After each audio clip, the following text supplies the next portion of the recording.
Hey, good morning, everybody. It's Ron and Daniel for Monday's edition of Propelio Live. We don't have a theme song like Fancy Dancy Grant Kemp, but today we are talking about what, Mr. Moore? 12 ways to stop a foreclosure. So there are many different ways of stopping one. Many will end up with the owner retaining the house. Many will end up with the owner selling the house, but either way around, we've got 12 different ways to stop a foreclosure for you today. But before I get too much further into this, I must give a shout out to my daughter, Tyla. Daddy loves you. I was trying to leave this morning and she was just mad because I was having to go to work, and then she tried to compromise. Well, then I go to work with you. And I was like, oh, sorry, kiddo. And so, yeah, it was a rough morning trying to get out of the house. So, hi, Tyla. Daddy's watching. That's sweet. Yeah, she was not wanting me to go to work this morning. So it's always rough as a parent trying to leave whenever your kids are like, don't go. And it's just like. Yeah, and that goes back to, as an entrepreneur, yes, you get a lot more time with your kids, but eventually you still have to do some work here and there. So, yeah. That's rough. I'm sorry, buddy. It's a good day. But either way around, let's get in here and let's start talking about foreclosures, the fun stuff. Excellent. So thank you for hopping in, Toby and Sonia. I appreciate y'all both tuning in. It looks like we got close to 20 people watching already. So if you're out there watching, don't forget to drop some comments below. Tell us where you're watching from. I find it interesting when we see people from all over the United States watching. We even had some people in, was it France or Germany watching the other day? Somebody that was stationed overseas? I don't remember. Again, the only way we actually get to know you on this live stream and know where you're from is if you comment. Like Sonia, she's from, I believe, Phoenix. I know it's Arizona, but I believe Phoenix in Arizona, and she's very active, so we really appreciate that.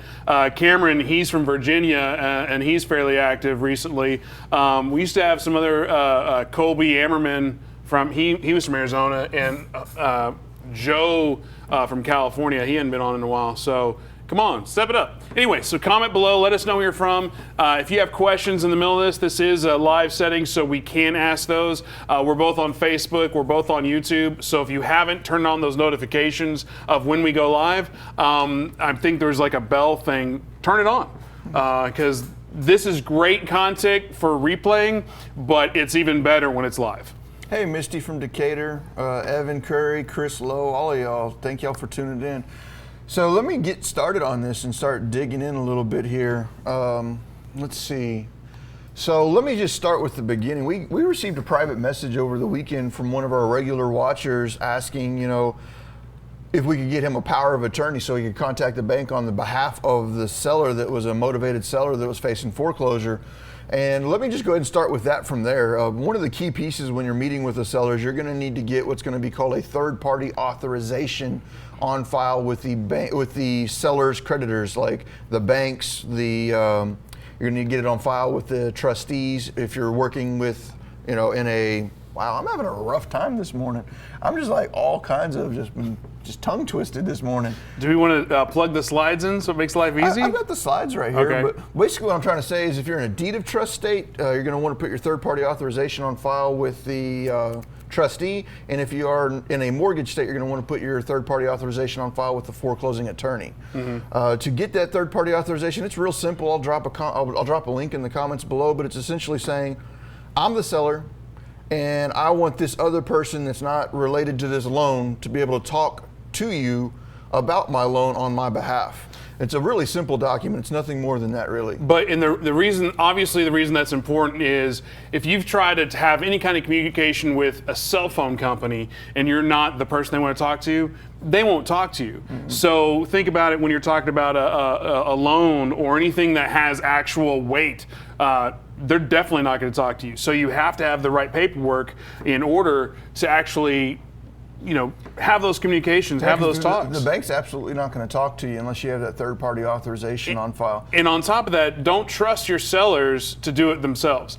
They've allowed them to get themselves in this position. They're not going to, I don't know. You know what I mean? You pretty much have to hold them by the hand and do everything for them, but the third-party authorization, you're going to, depending upon the bank, you're going to call the bank up and find out exactly how they want that submitted. They're either going to want it faxed, emailed. Some of them will even want it physically mailed. But with that to be said, find out exactly what they want, and don't just assume they're going to want it faxed and that you have the right fax number, because the banks will have 35 different fax numbers and they want it sent to only one fax number. So call the bank up, and then once you have submitted the third-party authorization, call back daily to make sure that it has been imaged into their system. That's the term they're going to often use. So you'll call up the bank, hey Chase, have you imaged XYZ document into your system in regards to XYZ property? And if they say no, just fax it again. Just keep faxing it every single day. It might seem like a waste of time, but what you don't want to do is fax it day one and then wait because they told you it might take up to 72 hours to be imaged into their system. You wait 72 hours and they say, oh, well, we still don't see it, fax it again. Because if you're dealing with foreclosures and you're dealing with that tight time crunch, just go ahead and fax it in every single day until you know for a fact that it got imaged in. Because you got to remember, when you're working with those people, they're probably a salaried position, work their 9 to 5, they take their hour and a half lunch break, and there's zero motivation on their part to help you out. To them, it's just move A to B all day long. So you have to go out of your way to, again, do the work for them. You have to do 100% of the work for them. So here's another tip on how to get a third-party authorization on file a little faster. And that's going to be, while you are actually sitting there with the seller, get the seller to call the bank up right then and there. And then while they're on the phone, say, hey, Mr. or Mrs. Banker, can I put Mr. or Mrs. Homebuyer on file as a temporary authorized user until we can get the paperwork submitted? And if they do that right then and there for you, then more often than not, you'll at least get like a 24 to 48 hour window where you can call the bank and talk to the bank prior to your third-party authorization being imaged into their system. So anytime I'm at a seller's house, I'll just get the seller to call the bank right then and there and try to verbally put me on. And normally with a verbal one, they don't last too long. They only last like 24 to 48 hours. But if I can get the seller to do that for me, that gets me immediately on the phone with the bank requesting payoffs, reinstatement fees, what type of loan terms is it? Is it a 30-year, 20 years? Does it have a balloon? Is it got adjustable interest rates? All things that I might want to know before I'm pursuing this deal, I can find out on the phone right there. And just side tangent on that, but also a callback to a previous episode, this type of documentation that's in your toolbox, right? Like when you go to an appointment and you're about to sign the deal, and you know you need that documentation, you need that third-party authorization is always going to be in my file. It's there, so you don't have to go back and come back to them. It's right there, ready to be signed. That way, because again, you have somebody ready to sign to sell their house. You better get it done. Yeah, you need to get done, and anytime you forget something, you're just adding hurdles to not close that deal and not actually get the deal done. So make sure to get that done. And then once you have that done, that'll give you the ability to start talking with the bank. And one of the first things that I will do whenever I'm dealing with the foreclosure to try and get a bank stopped is I'm going to ask for just a simple forbearance agreement. That'll be probably one of the first things that'll pop out of my mouth whenever I'm talking to the bank, is something along the lines of, hey, right now I know that you're scheduled for auction in 5 days, but right now we have a purchase agreement and purchase contract that has been set forth that'll get you paid in full. You won't have to foreclose on this property. I have sent you copies of this purchase agreement. I've got it sent to title. We're ready to close on this. Just give us enough time to get it closed. Can you postpone this month's auction for 30 days so we can get this closed? A lot of the times the banks will. It's kind of like a toss-up. Sometimes they will, sometimes they won't. Sometimes you need to be a little pushier than others. But for the most part, I've had good success doing nothing other than just saying, hey, would you go ahead and just postpone this auction for 30 days and give us a chance to get it sold?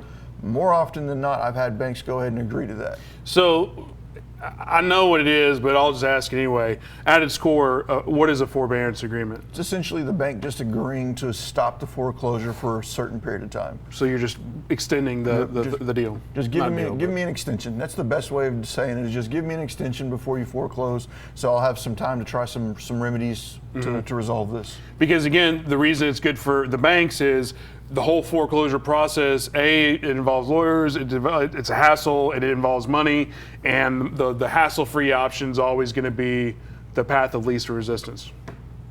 So that is step number one, and quite often will succeed for you. Now, depending upon what's going on, I'm going to press everything I possibly can to get it closed before the extension date comes due. As in, like, let's say I get a phone call on a Thursday, and I know this property goes to auction on Tuesday. That's a short period of time to get this property closed and sold. Can I do it? Yes, but it is a small period of time. So I might go ahead and hold that forbearance and push on the bank early on Thursday. But even if they do say, you know what, I'll go ahead and give you another 30 days, that doesn't change my timeline. I still try and get it closed by Monday, because the best way I can think of to say this is a seller that's motivated on Thursday when they call you, that finds out that the foreclosure's been postponed another 30 days, loses their motivation.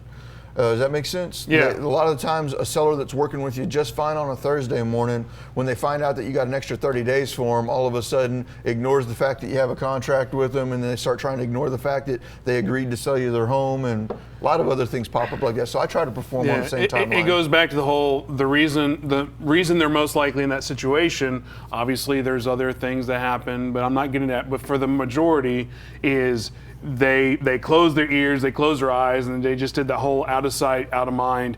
If the problem's not right there in front of them, there is no problem. So if you give them the 30 days, they're like, there's no problem. And that's the exact problem that I have. So from my own experience, I've learned to, even if I am able to get that forbearance agreement pulled off, that I just do everything I can to get it closed before that auction, so that way the seller's motivation remains there, and it's not like I spend all this time, effort, and energy to get this done for them, and then they're like, well, I'm going to sell it to somebody else. And it's like, well, that's not what we agreed to. And that's also why I have memorandum of contracts. Right. So moving forward. And real quick, just so you know, in the time of this hour, we're actually dealing with a similar situation of this topic. So if Daniel has to take a call or look at his phone, that's what he's doing. And so it's just kind of interesting how real estate works about this actual topic we're talking about. Daniel's working through it right now. As far as people watching on, I just want to say hello to everybody. Miranda, good morning. Sonia, Toby, Jeff, Matt, Cameron. Hopefully you got Sonia and Cameron, you got your shout outs earlier. Misty, Decatur. Hey, Misty. Let's see. Evan Curry. I've never seen you, man. Welcome to checking out our stuff. Chris, Greg from Florida, Hazel, Angelica. Anyway, help us out, get those shares going, get those likes going. If you turn on those notifications, ask questions, let us know where you're from, and we'll keep going. Let me see if there's any questions so far. Sorry if I'm pausing here. Like, literally, we have another one going to auction tomorrow, and I'm getting it stopped right now, so I have to kind of somewhat bounce back and forth between here. Sorry. Hey, there. Right. It's free content, people. You can deal with that 5 seconds of air. So yeah, like literally, we got one going to auction tomorrow that we're fighting with. So I do have to pay attention to my phone while I'm going through this. So another one that we're going to look at right here, and that's going to be if I'm moving forward. The forbearance agreement will be, on my side, one of my very first options for trying to get this thing, at the very least, postponed, so that way I have more time to deal with figuring out what's going on. If I have plenty of time, forbearance agreement might not be too important to me, but the seller, maybe the seller needs only 30 more days to get a job, or they've got a new job coming up, but they're not going to get paid, whatever the situation might be. If the seller needs more time, a forbearance agreement might be an option for them to achieve that. Another option that might be able to stop a foreclosure for them, and like I said, I've got 12 different ways of doing it right here. Not all 12 are going to be pertinent to you as an investor, but they're all going to be things that you might run into when you're talking to a seller. A seller might say, well, I'm going to do this to get the foreclosure stopped. These can all be used as objections. You're working with the seller, and the seller is going to be like, well, you know what, I'm just going to do this. Well, as somebody that works in foreclosure, you should know what that's gonna be, what some of the benefits and drawbacks to that are, so that way when you're talking to the seller, you can speak to them on an educated level about the process. So repayment plans. A repayment plan is exactly what it sounds like. The seller is gonna be able to speak with their bank and say, you know what, I'm only 90 days behind. That's 3 months payments. I'm only $3,600 behind on payments. I've been able to fix my situation. I've got a job now. I lost my job for a short period of time, but I'm back on my feet again. Can you give me 3 months, 6 months, 9 months, 12 months to make a bigger payment than what I normally would. Let's say my payment's normally $1,300 a month or $1,200 a month. If it's $1,200 a month, can I make a $1,600 a month payment for the next, year and get myself caught up like that? Now that's overall what the repayment plan is going to be, and it's essentially just taking all those past due payments, breaking them down into monthly installments, and then paying that monthly installment above and beyond your normal your normal mortgage payment, and that right there will get them caught up.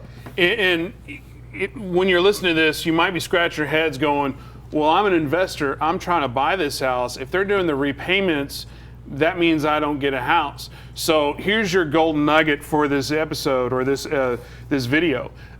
12 ways to stop a foreclosure is a way that you, when you're working with a seller, if Ryan the investor is coming up and says, hey, I can stop your foreclosure, they're like, okay. But if Daniel comes up, it's like, look, I've got 12 different alternatives to stop your foreclosure.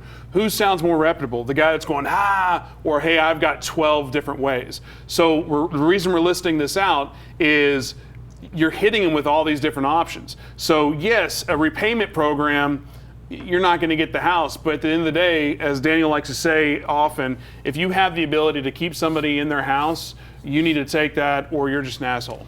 Yeah, the point of this, the point of foreclosure investing isn't to buy their house. The point of it is to figure out what their problem is and provide them with the best solution. And if they have a solution to save their home and be left in a good situation, and you don't tell them about it, that's just wrong. That's really all I can say about it. But the flip side to that same thing is every single option to stop a foreclosure is an option for the seller to argue with you about your proposed solution.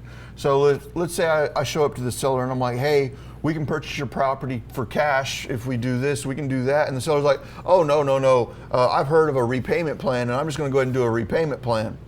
And where the difference between an educated foreclosure specialist and a newer foreclosure specialist is they say, okay, I'm gonna do a repayment plan. Well, that's the end of the conversation because that seller is dead set on doing the repayment plan. Well, if they tell me they're gonna do a repayment plan, that's an objection to my offer. I might need to break that down a little bit more. I'm gonna ask them some follow-up questions such as, okay, so if you're gonna do a repayment plan, how long has it been since you've made your last payment? Well, it's been 3 years.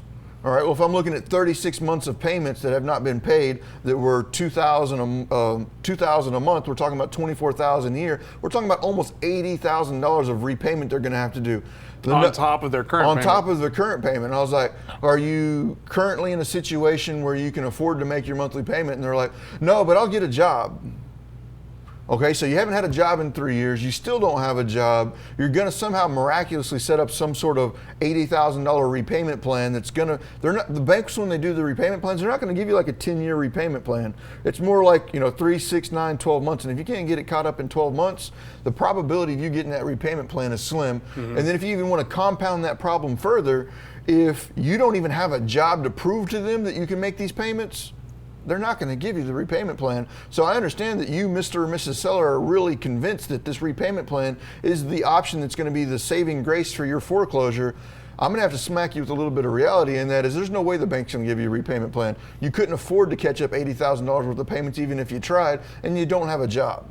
So that's how I'm going to approach a seller, because whenever I'm talking about these 12 different ways to stop a foreclosure, if I see one of these, any of these that I see that are a viable solution for them, I'm going to present to them. But if they start hitting me with some of these ways to stop a foreclosure that's absolutely ridiculous in their current situation, I might have to try and steer their reality back into position. So just know your options, and if you know these 12 that we're going to go through, you have an answer to the rebuttal, or you have a rebuttal to their, I don't know language. Whatever. I got a comment here from Greg Cook. He says, help them and walk away, pat yourself on the back, it'll make you feel better. Referrals too, you get a referral out of that. It's as far as I'm concerned, I get far more gratitude out of walking into somebody's house and giving them a solution to their problem that doesn't involve them in uprooting their family and moving than I do making a quick 10 grand. I mean, there's plenty of people out there that take the 10 grand over out of helping somebody, but I'm not one of them. So that's just a good explanation for you real quick on the repayment plan and how that might work. That's going to be different than a loan modification. So that's totally different from a loan modification. So I just want to throw that out there. But if you show up with a seller that's only a couple of months behind and does have the ability to remake the repayments on it, a repayment plan is a good option for them. And if you know, you can tell that they're not in a financial situation to be able to take on a repayment plan, now you know how to handle those rebuttals. So coming back through, there's going to be another one, and let's call this one the loan modification. This is almost always the objection that I'm going to get whenever I'm dealing with the seller. I'm going to be speaking with the seller, and the seller's going to say, "Oh, you know what? I applied for a loan modification, and I'm going to go ahead and move forward with that route." And this is the one that everybody's like, "Oh, yeah, everybody can do it," and like this is one of those great real estate myths out there that it's everybody does it. Yeah, so let's just dig into that. And first, let's just go ahead and define that. A loan modification is a permanent restructuring of the mortgage. Permanently, like they completely change the way the note looks, the deed of trust, the security agreements, it's all completely redone. And the terms of the borrower's loan are changed to provide a more affordable payment. I don't consider that definition to be accurate. I just read that definition off of the internet right here, but they said that the loan are changed to provide a more affordable payment. Let's talk about loan modifications for a second, because a lot of sellers consider this to be the saving grace. Do your own independent research, have your own independent, cited material that you bring with you on appointments. I always had my foreclosure package that I'd bring with me on all my appointments that would give me information, solid information to hand back over to these sellers. So it's not just me telling you, hey, your plan's not going to work, take my plan. Right. I don't like doing it that way. So I'd bring hard facts with me, printed news articles, printed state government, reports that came out. And I'm like, okay, so, and I don't have none of this memorized, so I'm just gonna throw some numbers out there. It's like, okay, so in 2017, looking at this study from FHA or Fannie Mae or whatever government entity I'm gonna cite, it said out of 300,000, 400,000 loan modifications, only 600 of them were accepted. And of the 600 that were accepted, more than 90% of the people ended up going to foreclosure anyway, because even though the loan modification was designed to help lower the payments and make them more affordable, more often than not in a foreclosure situation, the price of the loan goes up every single month, putting them even in a further situation that they can't afford, and they end up going into foreclosure anyways. Mm-hmm. That was a long ramble, but you can find tons of documentation out there on Google if you just search success rate of loan modifications or number of people approved for loan modifications. Because the myth is it can happen, but the reality out of like thousands of applications. Out of like 12 billion, maybe 18 get approved. Yeah, there's a very... Obviously those numbers don't exist, but I'm just saying. But go out and find the real numbers, because the real numbers are shocking. It was from back in the day, and it was like 2009, there was a report done from Bank of America. This is reasonably close numbers. I don't have them memorized, but they received like 300,000 loan modifications in 2009. Of the 300,000 loan modifications, they approved like 30. So you got like less than a 1% chance of actually getting approved for a loan modification in 2009 from Bank of America. Those numbers have probably changed a little bit, but all you have to do is go out to the internet and start doing your own research to find credible sources of information, and that's going to point towards, more often than not, if you are able to get your loan modification through, your loan payment's gonna go up, and you're not gonna be able to end up in foreclosure anyway. But the big difference is right now, you've got some equity that you can walk away with. If you continue with that loan modification and now we end up another year down the road, that $20,000 that you did have is gone because you're further down the hole than what you were, and you're not in the situation where you can sell anymore and recapture some of that money and put yourself back in good terms. Mm-hmm. Did that rambling make sense? I think the easiest thing that you could take out of it is, yes, that's a good plan, but getting a loan modification approved and through the system is like winning the lottery, because very, very, very, very few people get it. That being said, if you actually do get it, your interest rates and your payment plans, you're going to lose any kind of equity you have in the house already, and it's really not that good of a option for you anyway. It really isn't. So let me go ahead and hit y'all with golden nugget rants galore this time. Most of my background is in foreclosure, so that is a topic that I feel comfortable reverting back to at any point in time because it's easier for me to speak on that. But let's look at loan modifications for a second, because this is going to be more often than anything else the rebuttal you're going to get the most from a seller. Oh, I've already got it taken care of. I'm processing a loan modification. At the very least in Texas, our foreclosure process is fast. It is fast. You got 30, 45 days from the time public notice hits to being able to get out there and get something done. A seller is going to say, you know what, I've got a loan modification working right now. Oh, you do? When's the last time you submitted your paperwork? Have they requested any additional paperwork? Well, as I start asking these questions, I'm asking these specific questions for a reason. That's because quite often as they're submitting this paperwork, the bank's like, oh, I'm missing this document. I resubmit. Oh, I didn't get the documents. I resubmit. Like, oh, okay, we have your documents. We're working on them now. I call back 2 days later.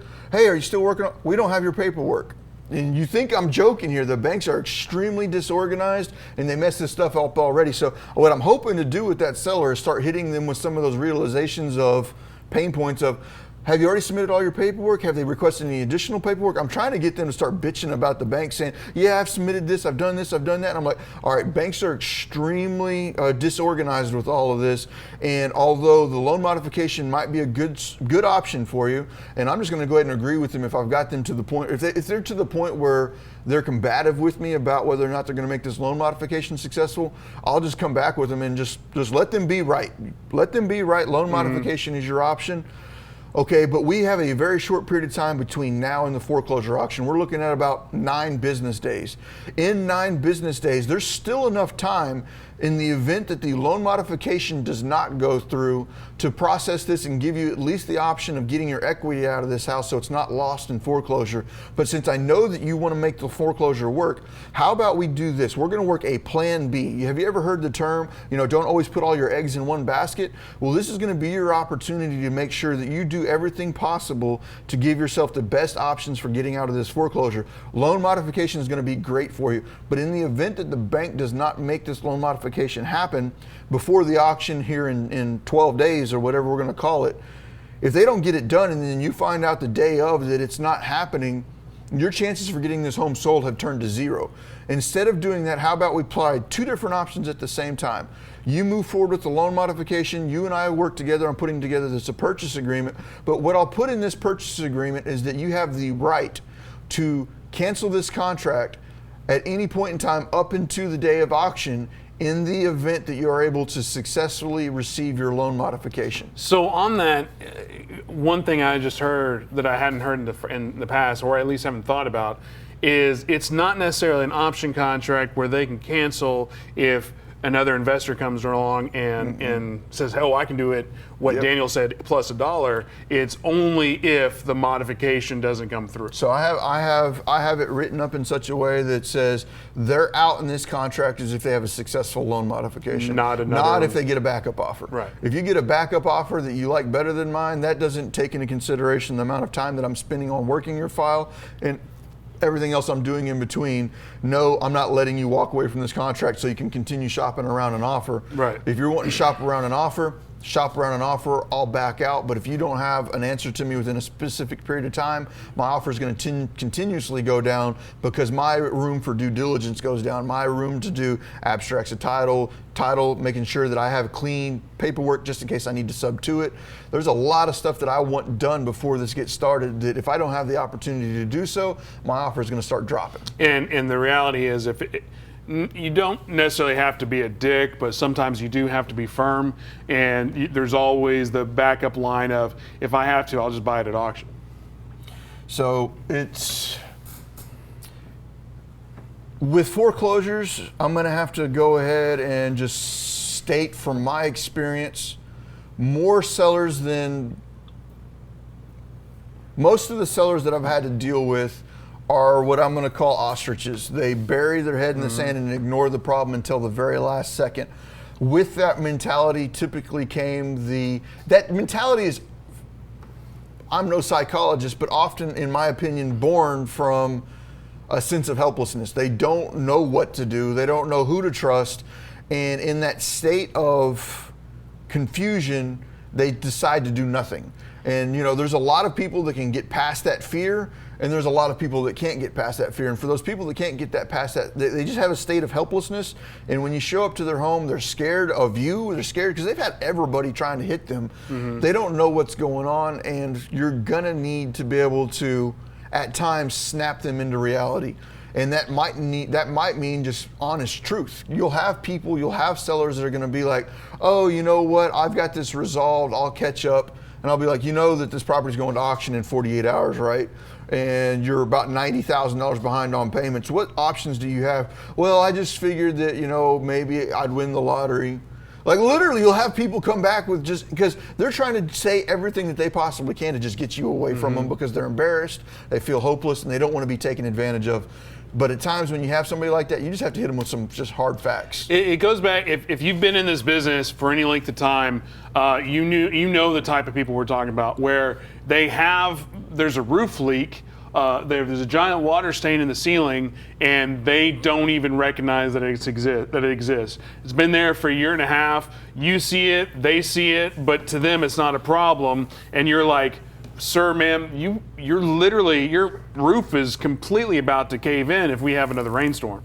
Yeah. If you've walked any number of houses, you've seen it, you know the type we're talking about, and it's just a matter of recognizing that the house is about to cave in. So, like you were saying, you say, not to be an ass, but sometimes with foreclosure sellers, you really just, you got to be an asshole sometimes. And after you have done that, I've seen a lot of sellers come around because you're just hitting them with just a dose of reality. You're not BSing with them. You're not lying to them. You're not fluffing up the situation like, oh, this is going to be fine. It's like, hey, you're 48 hours away from going to auction. You have a reasonable amount of equity here that you can control and take advantage of before the auction. Once it goes to the auction, the control's out of your hands. What I'm looking at right here is you're saying in the next 48 hours, you're gonna come up with $90,000 in past due payments. How do you plan on doing that?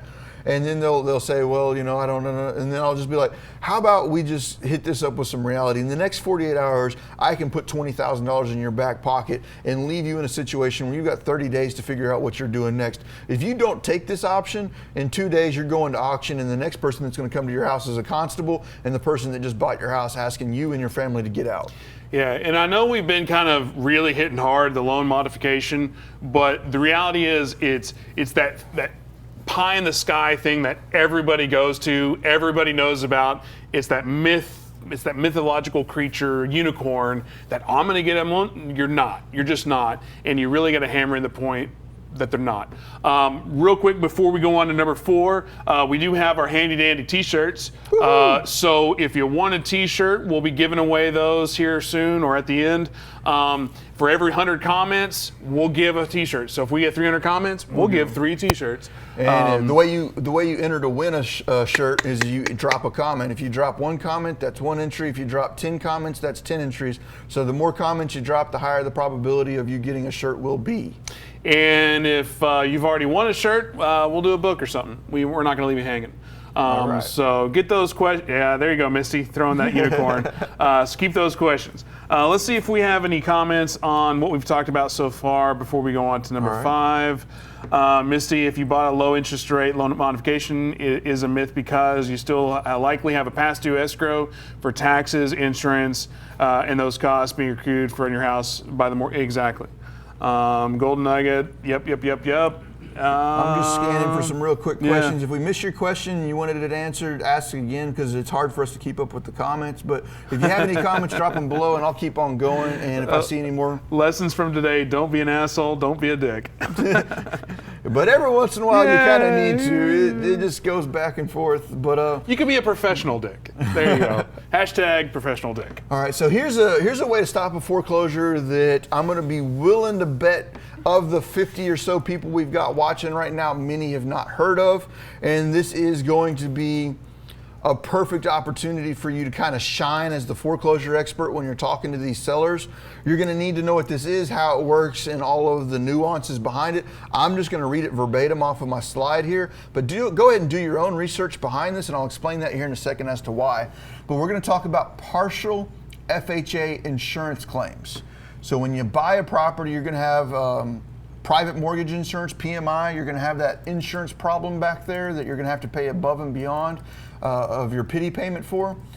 And that PMI is going to essentially give the bank some protection in the event that the property sells for less than what it should have sold for. That insurance kicks in and helps the bank out.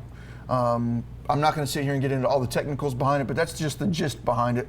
Is it's an insurance for the bank in case the bank takes a loss, that the PMI will cover the loan up to like 80% of what was lost or whatever it ends up being. Partial FHA though is if you have an FHA loan and you start getting behind. A partial FHA claim is an interest-free loan from HUD to get caught up on the overdue payments. The loan does not have to be repaid until the first mortgage is paid off or until the borrower no longer owns the property. So this is going to be like another lien filed against the property. HUD's going to be the one to make the loan. HUD will make the loan to catch up all of the past due payments. After HUD has made that payment, or after the loan has caught up all your past due payments, HUD will have a lien against your house. Mm-hmm. But that lien is going to come after you pay off all of the liens that are already there. So it's not like your payment goes up. It's just if you own your house for 30 years, at the end of 30 years when you've paid off your first loan, well, guess what? You now have another loan that falls in behind it that you have to start making payments on, and that's for the payments. It's not an interest-bearing loan, and it's cool because if you tend to hold that house forever, at the very end, all you have to do is make your last few payments to HUD, and you're caught up. So having zero experience personally with this, that sounds to me, knowing how the government works, having other conversations with HUD, that seems like more of a unicorn than the loan modification. It has quite a few stipulations to it. Mm-hmm. Like, have you ever seen a successful one of these?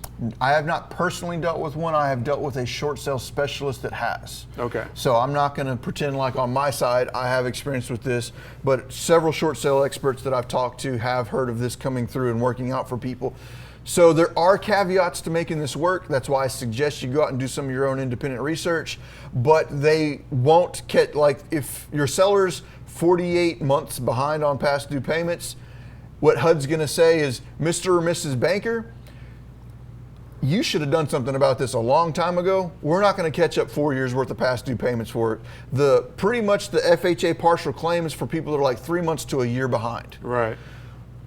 Additional caveats to it is that the seller needs to be able to prove their ability to make their loan payments going forward.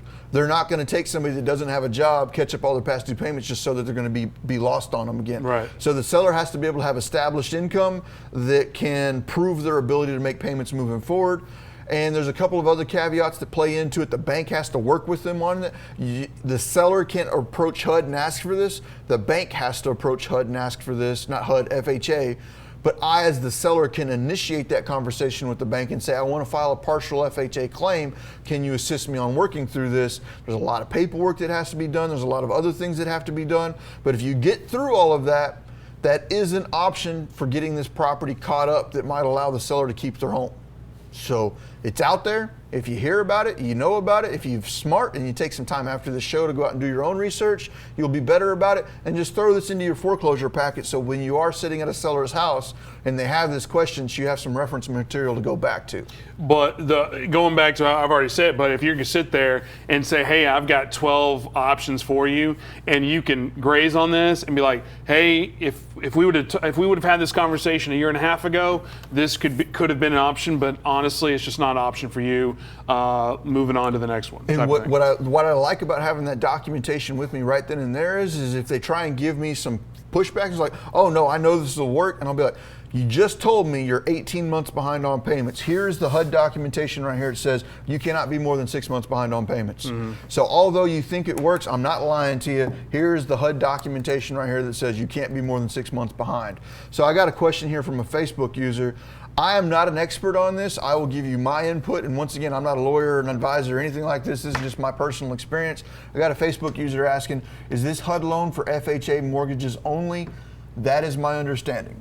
It is for FHA mortgages only. I do not want to give that as an ultimatum. Go out and do your own research. But from my experience, it's for FHA loans only, or at least government-backed loans. So don't let me mislead you there. I'm just throwing out some information for y'all to kind of just start taking in. But even on that, saying you get them started on that process, you still have that same thing we talked about with the loan modification. Well, that's plan A, and let's move forward on that. But plan B, let's go ahead and get a contract in place. That way, if worst case scenario, we can still help you out so you don't lose your house and lose all the equity, et cetera, et cetera, et cetera. For those of you out there that did not realize how big of a golden nugget that was, probably at least a third of the contracts that I received were plan B. Because the seller was so set forth on plan A that they would refuse to try anything else. And when I proposed to them plan B in the way that I proposed it to them, I'll hit them up and like, you've probably heard more than once in your life, never put all of your eggs in one basket. Well, with the way things are going right now, you're putting all of your faith and hope into this loan modification. And if it doesn't work out, you have no other options. Let's at least work together on a plan B, so that way if plan A doesn't work out, you have an alternative. And what I've found so often is that with a seller that is hanging all of their hopes on this one plan, the second that I give them a second option that they have agreed to, they ignore plan A. Almost always. And the reason, I'm assuming the reason that is plan A usually requires the seller to do work, to file paperwork, to make phone calls, to do the follow-up, to fax this, to fax that, to just jump through all these hoops and hamster wheels of stuff. Or just give me the problem. Or let me take care of that for you. And almost always, if they are talking about plan A and you get plan B into roll, plan A just gets forgotten about. Right, because plan A requires them to address all those things they've been ignoring for 2 years. And it is more than likely the fact that although they were dead set on talking about plan A, they were likely taking zero effort towards making plan A actually happen. They just want you out of the house. They just want you out of the house. So these are just different things for you to look at when you're looking at this. So we're going to keep on going. So past the partial FHA claim, we're going to have another one. You're not going to see this very often, but this is an alternative to getting out from underneath this foreclosure. Refinance. Now that might sound real awkward right up front because you're already thinking, well, these people are in foreclosure, they're way behind on payments. Refinancing might be an option for somebody that has quite a bit of equity in it. Let's just say they own a house that's worth $100,000 and they only owe $15,000 on it. They got a lot of equity there, and they got like $5,000 to $10,000 in past due payments. So really, they're like $25,000 is what they owe on this house, and it's worth $100,000. Tons of equity there. Maybe they have reestablished a job that has got them back on their feet, and they can afford a loan payment at that lower price or whatnot. Refinance is a possibility. Maybe their credit's shot and they have to bring in a credit partner such as their sister, brother, cousin, friend that will help sign off on that loan for them. It is an option. Don't discount it as not being an option for that person to refinance out of it if they have massive amounts of equity. So one of the things I'll sit down with when I'm talking to a foreclosure seller, I'm just going to ask them straight up front. I was like, really, there's two options in this scenario. One, do everything you can to fight and keep the house, or B, you've already made the decision that you're ready to move on somewhere else. Which one appeals to you more? Are you the person that's like, you know what, I'm just done with this house, I'm done with the problems, the headaches that it's causing me, and I'm ready to move down the road? And then you got the sellers that are like, I will give up my left arm to keep this house. Mm-hmm. So you got to figure out which seller you're working with, and then based upon that depends upon how many of these 12s do I need to go through. If I got somebody who's like, I'll cut off my left arm to save this house, I'll like, all right, look at this refinance. You do have the equity to do this. Do you have somebody that'll sign off on it for you? And then I'll start helping them get through that process while I'm always working plan B at the same time. Always. Because we're on number 5 and because we still got about 20, 30 minutes left, okay. I got to do something that I haven't done. I've only done once the past year. I have to use the restroom. So please plug away. Please talk.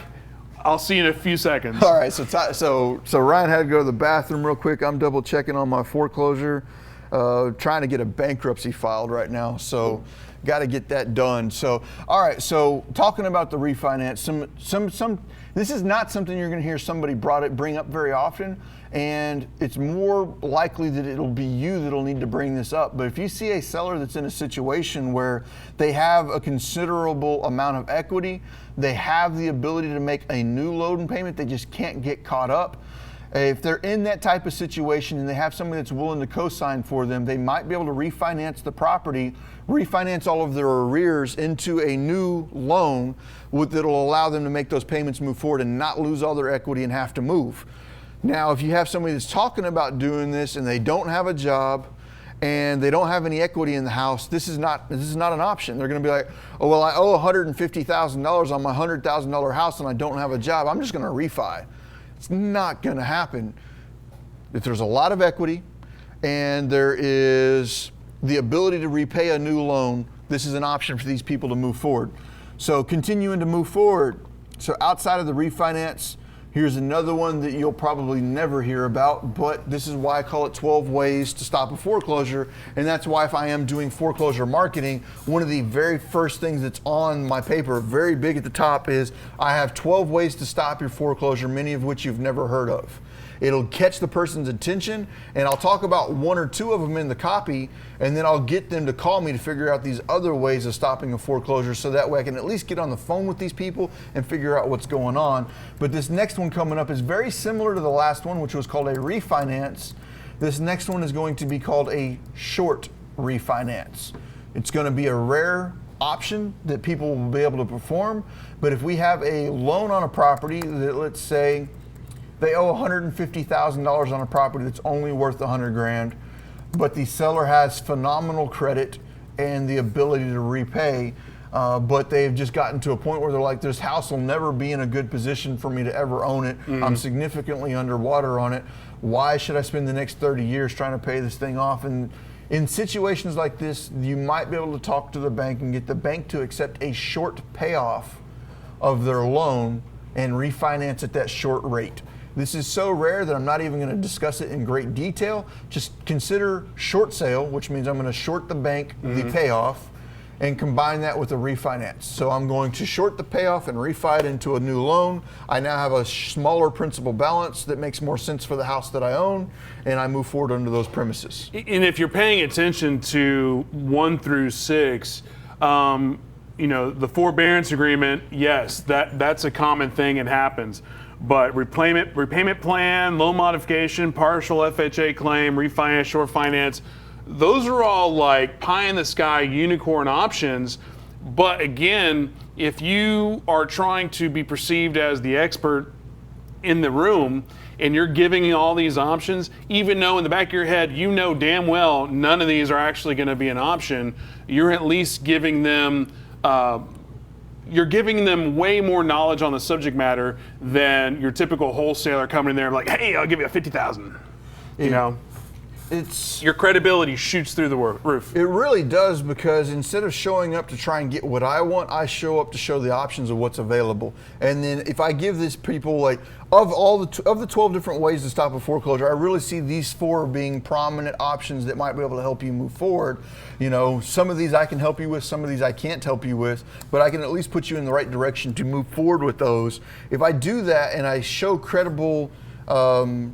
credibility in my desire to help these people, it more often than not builds the rapport that I need to continue moving forward. Because again, the rewards, the 3 rewards are: 1, they actually get to keep their house; 2, you get a potential property; or 3, they get to keep the house, and then you get one hell of a referral for future business. Yep. So thank you for tuning in, Ben, Mario, Nick, Wade. I'm not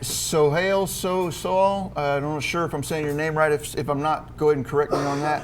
Chris, Misty, all of y'all, I want to say thank y'all for tuning in. Remember, we are giving away t-shirts today. If you want a chance to win a t-shirt, drop comments below. Every comment that you place, we'll give you a new entry into winning a t-shirt. DeMarcus has a great question. Okay. How do you know if there is equity in the house based on the reinstatement and how much they have left to pay off?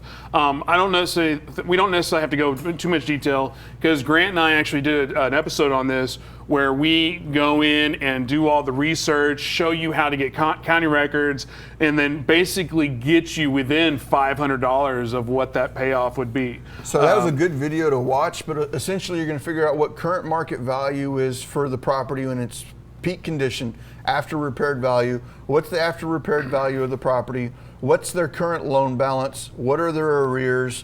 What are any other liens attached to the house worth?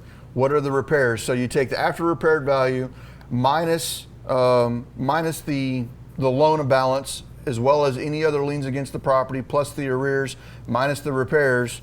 You get all of that, and that's going to count the difference between what the ARV is and all of the stuff that they owe against it's their equity. There's a full show on that just alone that Grant did, so go ahead and check that one out. But so yeah, Brady, Elizabeth, all of y'all, thank y'all for tuning in. For some of y'all that already got shirts, go ahead and drop some comments below showing us some pictures of you and your shirts out there. Tag Propelio, and we'd love to see y'all out there. So going on past the short refinance, like I said, that one's definitely a pie in the sky one. There are, of some of the ones I've showed you, like forbearance agreement's a solid. That right there I use all the time. The repayment plan is pretty good for people that are only a few months behind and is definitely a good possibility. Loan modifications, not so good. The chances of that working out for them are relatively low. Partial FHA claims, if you catch it early on enough and you understand the thing and you can get the bank to work with them on that, that's a good one for you, because it's not so much you that's going to be able to file the partial FHA claim. It's going to need to be the bank, and you're going to have to get the bank to work with you on that. Going on past that, we got the refi. That is not so much a pie in the sky as in it's not capable of being done. It's just the seller's situation needs to fit that mold. If it doesn't fit that mold, it's not going to happen. Going to push past that, the short refi, that's going to be extremely rare. And here's another one that's it's what I call a Band-Aid. This isn't going to stop the foreclosure, but it's going to buy you more time. And this is called a TRO, temporary restraining order. What this is going to be is the seller petitioning the courts to receive an immediate relief from harassment from the bank. And in order to do this, the seller is going to need to put up, from my experience, the seller is going to need to put up some form of bond to get this TRO put into place. They're going to need to hire a lawyer, and they're going to get this put forth. And it's going to normally it can take 24 hours or so to make this happen, 48 hours. But if you get the restraining order, that'll buy you at least a few weeks. And if that few weeks happens to be during the time of your foreclosure auction, your auction will get postponed. Now, the TRO is an expensive option. Unless you have an attorney on your team that's just gung-ho for you, it's going to cost you probably somewhere between $5 to $6 grand to get going. But if you have a lead that you just need a little bit of extra time on and you can't take option number 2, which is what I'm about to show you, this is a good alternative. As long as your attorney and legal team is on point with this and they know what they're doing, you can get a TRO filed, which will be an immediate stop of the foreclosure. But usually, didn't you say when you do those though, it's like you said, it's a Band-Aid, because eventually the bank is going to get their legal department.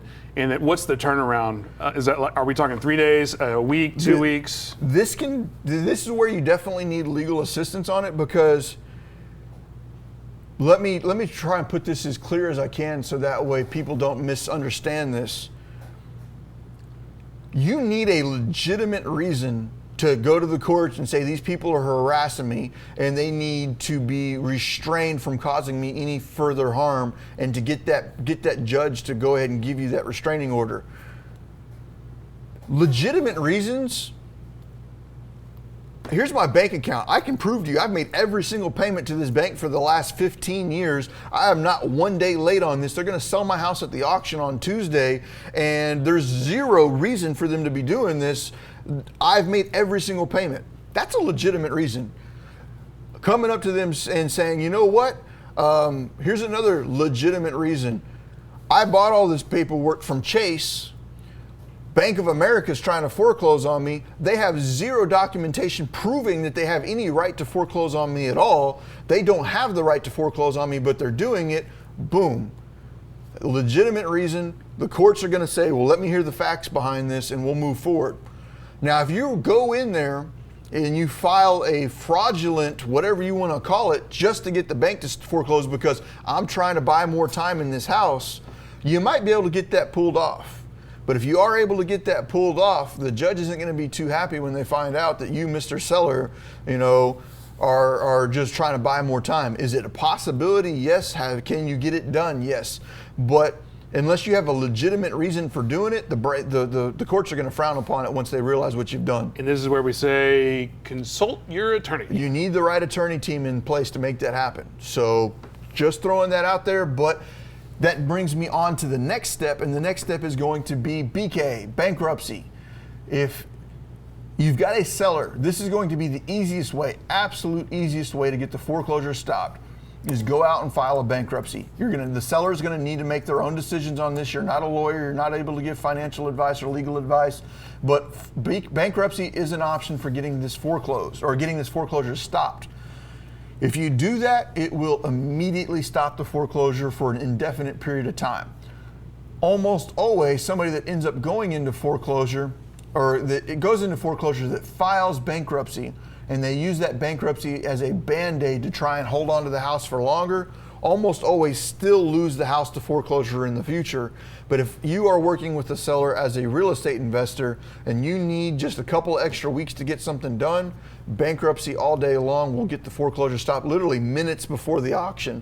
If this property went to auction at 10:38 a.m. and you filed the bankruptcy at 10:37 a.m., boom, sale gets reversed and you still get to own the home. And the ultimate benefit to the seller, if they go through bankruptcy, yeah, for 7 years they have a bankruptcy on their record. But what are some benefits for them to do that? See, with the bankruptcy, just because I file it doesn't mean I have to complete it. It doesn't mean I have to go through the entire process. I'm not here to give legal advice. Go out and talk to your own bankruptcy attorneys. But for the seller that has options that need more time to be completed, bankruptcy all day long. For the seller that needs more time in the house and just has zero other options, bankruptcy. Just don't think that the bankruptcy is a solution. More often than not, the bankruptcy is a band-aid to give you other options. So that's kind of really all I got on that. And I never heard that before, though, was if you just start the bankruptcy process, you don't necessarily have to finish the bankruptcy process. All you got to do is get it filed. And once it's filed, that's a huge nugget. So there you go. Huge nugget. Real quick, Jeff had a quick question. How do you follow up the following week when a homeowner told them that there was a forbearance and went back in the house? Any nugget for that?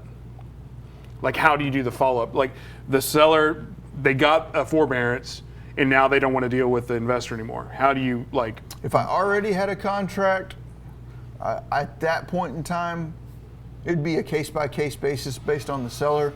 But a voicemail that I leave quite often with the seller that goes dark on me is a very short voicemail and a follow-up text that just says something along the lines of, hey, I don't know if I made you upset. What did I do wrong? Just something simple like that. And as stupid as that sounds, that will get a lot of sellers to open up and call you back. Or if that doesn't work, follow up and like, hey, I've got a lot of time and money into this. What's going on? And if that doesn't work, hey, I filed memorandums of contracts in public record so that way it would protect all of the money that I've put into this house, which prevents you from being able to sell it to anybody else. And, it just depends. I'll have to get further and further into it with the seller. But if I have a seller that goes dark on me after a forbearance agreement, it's going to be a personal decision as to how deep into that I want to go. Hey, everybody out there on YouTube watching. Brady, at least I think it's Brady, he had a good, I think I just broke this. But he had a good comment on YouTube, which was with the back to the loan modifications, that there's actually a lot of fraudulent loan modification companies out there that basically they're just taking advantage of taking the people. Deposits from people. Yeah, and then in addition, that is another rebuttal to the sellers. Like, yeah, that is a unicorn option, but again, you got to be one out of a billion to get it.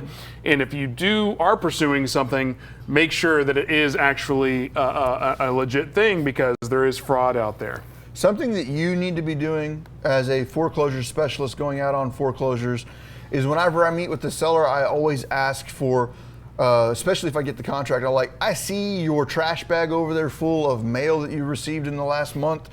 Can I have that, or can I give you $50 for it real quick? Because I, as a foreclosure specialist, I like to see what everybody else is offering. Because in foreclosures, you're not competing with other investors only. You're competing with other investors, bankruptcy attorneys, loan modification specialists. You're going to be competing with multiple different people. And if I see a bankruptcy attorney that's offering X, Y, and Z, I might need to be able to, as an investor, see what those options are and see if I can incorporate that into my marketing somehow, so it makes my marketing more appealing. I like to see what everybody else is offering, so that way I have rebuttals and or address that inside of my own marketing. Mario, this is the first time I've ever seen it on Facebook, so hey, thanks for watching, Mario. He was saying, why would you even waste the $7,000 on a TRO? As far as the $7,000, I guess that's your lawyer rate. I don't know.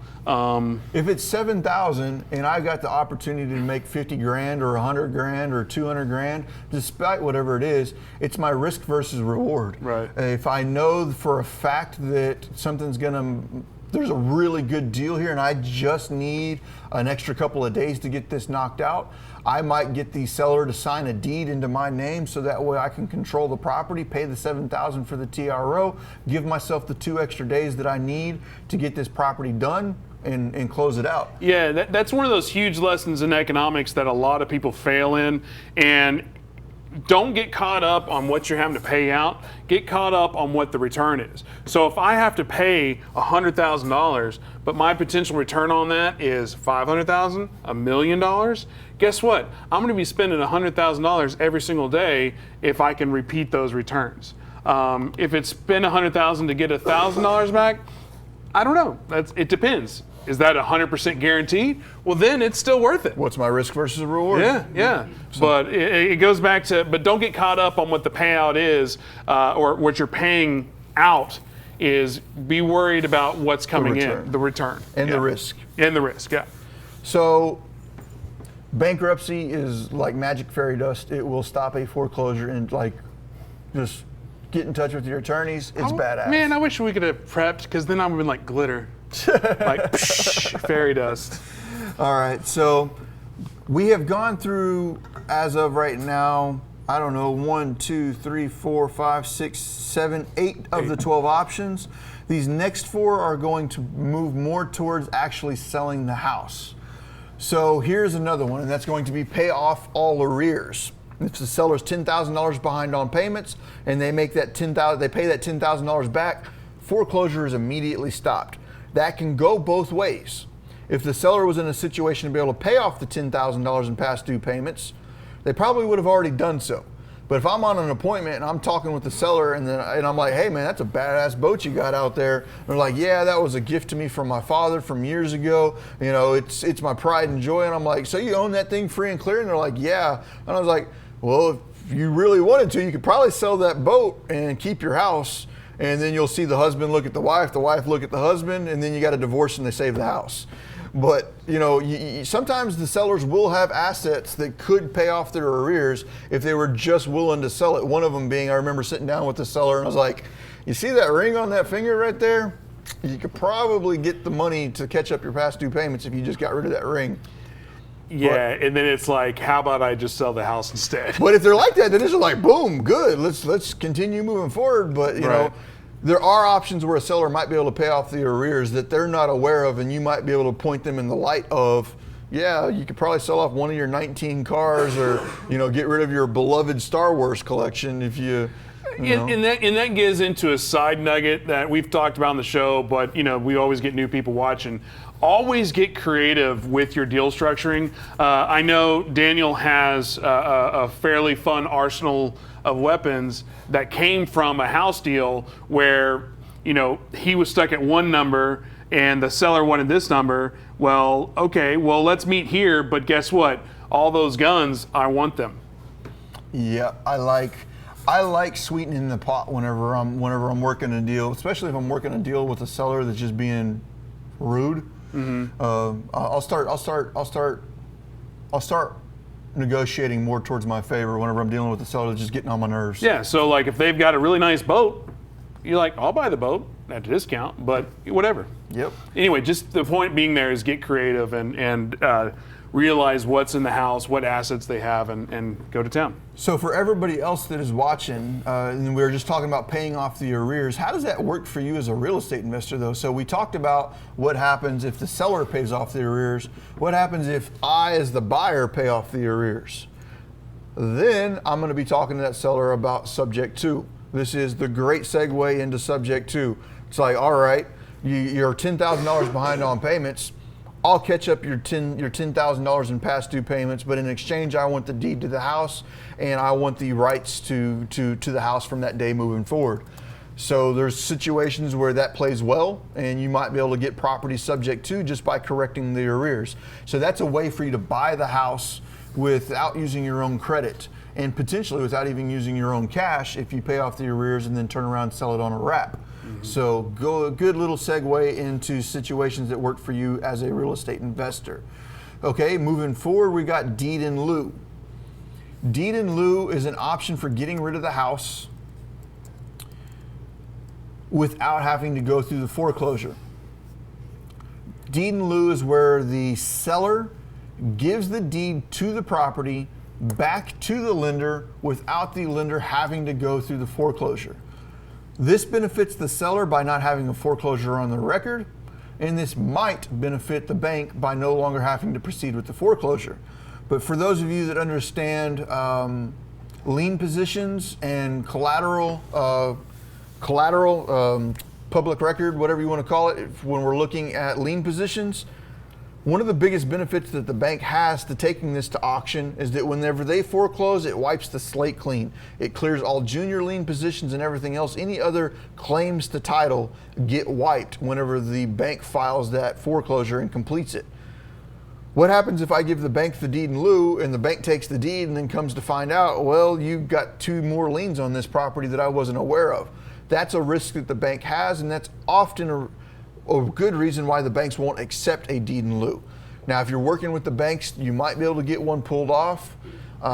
Some people don't realize this, but in Texas, there was a law passed that said that if a bank accepts a deed in lieu in Texas, and they later find out within the next 2 years that the title was encumbered, that they could reverse the deed in lieu and foreclose anyways to protect title, which gave the banks in Texas a little bit more of an incentive to accept them. So your state may vary, things may vary with you, but deed in lieu is something you might hear a seller mention. Now, if I ever hear a seller mention deed in lieu, the very first thought that comes to my head is they're done with the house, they're ready to let it go. If they're going to give it to the bank, why not they just give it to me? So I might try and get a seller that's thinking about deed in lieu to try and work with me instead of just giving it to the bank. And at that point, it's just a matter of, well, how about a little cash for keys? Yep, just hand them a little bit of cash, take the keys to the house, and you're good from there. We've only got 2 more left, and we're getting towards the end. So the number 11 is going to be short sale. Short sale is a way for you to purchase the property and create the equity that you need as a real estate investor to make a deal out of a property that is underwater. If I have made massive amounts of money off of short sales working with Melody Medley. If you are in DFW or if you're in Texas and you do not work with Melody Medley, Oyez Real Estate, we call her the queen of short sales.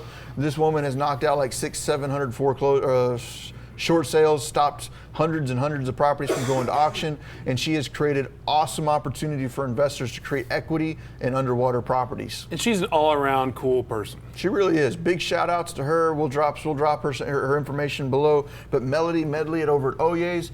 What a short sale does is if you have a property that's worth $100,000 and they owe $200,000 on the property, you'll negotiate with the lenders to get the property down to what it's worth. Instead of the bank saying, oh, I want $200,000 for this $100,000 property, which is never going to happen, the Melody will work with the banks on a short sale to get the bank, to get the bank to drop the value. And then when you do the BPO, show up in a full hazmat suit and see if you can work that number go down even further. Short sale tips 101. So wear a hazmat suit. It really is. I am not lying. I've done it before. And there was one short that they owed the bank right around like $75,000 to $80,000, somewhere in that range. And I was offering lot value for the house. I was offering $8,000. The like 9th BPO that I got, this short sale is going on probably almost a year and a half, 2 years. like the 9th or 10th BPO I got, when he came out, I had the full-blown respirator, alcohol wipes, and the booties and everything else. I was like, if you go into that house, the probability of you getting sick's like phenomenal.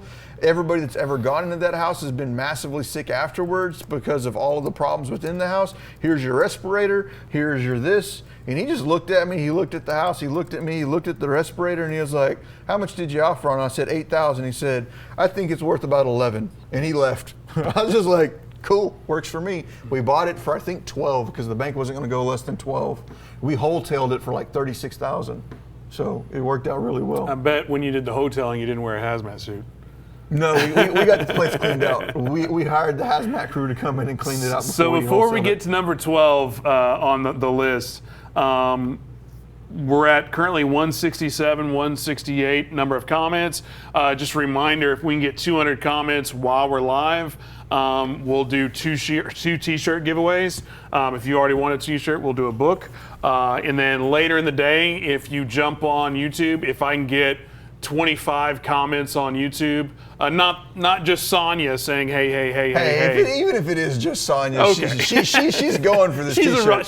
She's already got a t-shirt. I don't know if she's got it yet, but she's got a t-shirt coming. If you already got a t-shirt, drop them in the comments below. Yeah, if you got a t-shirt, let's see some pictures. But make sure you tag Propelio. But on YouTube, later in the day, jump in the comment section of this video, not the live chat, but the comments. If we can get 25 and up comments there, we'll do a t-shirt giveaway over there as well. But anyway, thank you so much for watching. Make sure you turn on those the notifications, and I'll remember to use the restroom before we go live next time. But what do we got? Do we have any more shout outs? Mario, this is the first time I've seen you on here, so thank you for joining in on us. Misty, I'm glad to see that you've been watching more. I know you just started watching a couple weeks ago, so that's awesome. Greg, always good to have you on here. I know Brady was watching, so thank you so much. Brady actually has one. Would you offer cash secured with a second lien to pay off the arrears with the ability to foreclose and take over the first if they do not repay you, barring sub 2, of course? You got to be careful with that. I'm not a lawyer, but if you give them a loan and you record a lien against their property and it's their homestead, you might be dealing with homestead lending laws. There might be some major legal stuff to be aware of there. In the instance that I am moving forward with the purchase and sale of this house and I've got the purchase agreement there, I will get the seller to sign a deed versus a second lien position. And because if I'm about to drop $7,000 to secure it, I'm going to say, okay, you sign the deed, I'll put up the $7,000. You've already agreed to sell it to me anyways, and that kind of gives them zero options for backing out of this thing. And I don't even know if that's legal. So you need. And there's something else that I really need to disclose in here, and that is if you're working with foreclosures, the laws vary drastically across all 50 states. There's some states where you can't even speak to a homeowner unless you're licensed as a foreclosure specialist. There's a lot of legal that goes on with this. So if you're like, I know Oregon's pretty tight about that, and I know that in other states it might be as well. So study up on your local and state laws before you start doing this, and always make sure you speak with legal before you try any of these things that we talk about, because while I may have used them successfully in Texas, they might not work in your state. And although I may have used them successfully, that's not guaranteeing that I unknowingly may have broken some laws. So, and on that, going back to Brady's point, I would throw out there, what strategy, what are you trying to do? Are you trying to be a lender, or are you trying to be a real estate investor where you're trying to get the house? At the end of the day, if you're doing second liens to other investors, doing deals and doing transactional funding, more power to you, go for it. But I wouldn't recommend being a second lien lender to every Tom, Dick, and Harry homeowner out there, because if they're already in a situation where they're about to get foreclosed on, what makes you think that they're going to pay you? That's an alternate strategy that some people use, though, and that is, I'll take the second lien position, and if you fail to pay me, I foreclose and take property sub to the first lien position. But you need to understand your lending laws, because if this is your homestead and I provide a loan to you, that might be a home equity loan, that might be something along those lines that can get me in massive amounts of trouble. But you'll see a lot of times, like, those guys that do the tax lending. Oh, those. What they're doing. Almost dropped a F-bomb. Is they're doing that that with the strong assumption that you're not going to be able to pay them back, and then they get the right to foreclose. And if you see one of those liens on any property, they're not negotiating because their whole strategy is they want to be able to foreclose and get that house. But that's a different topic. That's where those second liens might be able to come into play. Is if you learn how to do that, that can work out well for But you. again, that goes back to make sure you consult your attorneys to draft up like just ironclad type of documentation that you're not just another lender. You're a lender with a strategy of getting that house. And if you're out there watching right now and you're struggling seeing us show up in your news feeds, I see that Facebook's posting here every now and then saying, hey, never miss a video from Propelio. See their latest videos at the top of the news feed. If you click that button, that'll help you out being notified when we drop this kind of content. We do this content 3 days a week, Monday, Wednesdays, and Fridays. I'm on Mondays, Grant's on Wednesdays, and we have a special guest come in on Fridays. So if you're enjoying the content, I'm make sure every to day, subscribe baby. and like. I'm every day. If you haven't checked out Propelio.com yet, we provide all kinds of resources to real estate investors. We provide lead lists. We provide access to MLS comps. We provide websites. So if you need a website for your investing business, you want to get rid of your Gmail, you want to get rid of your Yahoo.com email, you can go through Propelio, get your website, get your business email set up. So all good resources for you out there. You about ready to give away a book? Well, no, I just want to say if you're an investor and you come trying to buy a house with a @Yahoo account, somebody's going to follow you up and say, really? This person's a Yahoo? They're ridiculous. We never finished up number 12. Oh, yeah, number 12. So while we're doing number 12, which is going to be the most straightforward and simplest of all 12, please go ahead and drop some more comments so you have an opportunity to win the t-shirt coming up. So last but not least, and this might sound like way more than you would have ever expected, but we've given you 11 ways so far, and the 12th one is the absolute simplest. Pay off the loan balance, essentially cash purchase. If they owe $80,000, you pay $80,000 to the bank, foreclosure will be immediately stopped. That is no golden nugget, we all know what that is. But now at the very least in your marketing, when you're speaking with the seller, you can say, I've got 12 different ways that I can stop your foreclosure, many of which result with you keeping your house. So just to recap, number one, forbearance, I'm going to test y'all and we'll test in Ryan too. Number one, forbearance agreement. Number two, repayment plan. Number three, loan modification. Number four, partial FHA claim. 5, refinance. 6, short refinance. 7, temporary restraining order. 8, bankruptcy. That's your fairy dust. Number 9, pay off the arrears. Number 10, Deed-in-Lieu. 11, short sale with melody. And number 12, pay off the balance. So boom. Can't say Propelio's never hooked you up before. Mic drop. Real quick, you didn't talk about the Academy, and I know you're very passionate about that, so let's get extremely excited about the Academy. So anybody that is watching right now, this is not turning into a sales pitch. The Academy is free. So if you enjoyed the educational content you got here, we are looking at beta release of the Academy on the 14th of this month, and we're looking at final release of the Academy on October 1st. The Academy is going to be content just like what you saw today, but broken down into organized, digestible nuggets from beginning to end.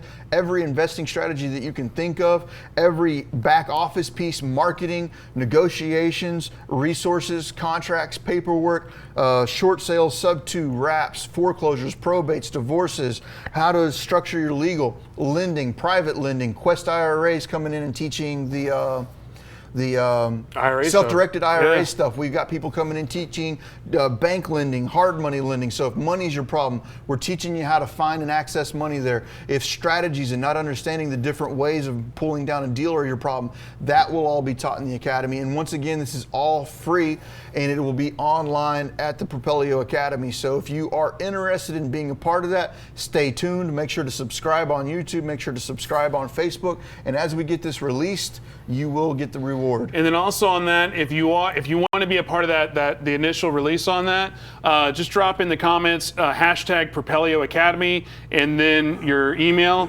and one of our guys will just type in Propelio Academy, and if your email's there, they'll add it to the list.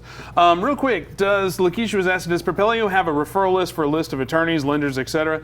We don't necessarily have a referral list. That being said, if you ask directly who we prefer, we'll give you some shout outs. Attorney-wise, depending on what your needs are. Sub-2s, we like to say Matt Aycock, Scott Horn. Probates. Probates. Brandon McGee over at McGee Law. Yeah.